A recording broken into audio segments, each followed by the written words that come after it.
During the construction of my media product, I was able to experiment with new technologies. I already had confidence with Photoshop, and with my prior knowledge it helped me improve my product as I could use tools and techniques that would not have worked with other projects. For my background, on my double page spread I used the fiber tool as a filter, which I had never been used before, but the construction of this magazine made me push myself and work outside my comfort zone to challenge conventions of a typical magazine.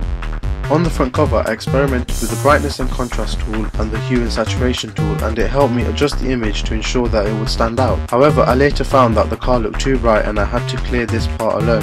So to do this, I used a layer mask and erased the car so it returned to its original colour. Also, for the construction of my magazine, I had a chance to use a DSLR camera, a Canon 1100D.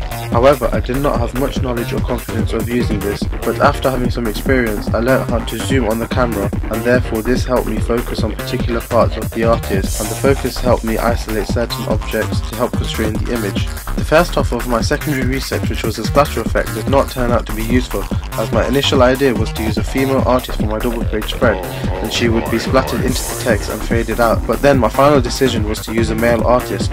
However, my other secondary research was used for my cover, contents page and double page spread, where I airbrushed my pictures so that it would give the impression that they had smooth skin with no blemishes.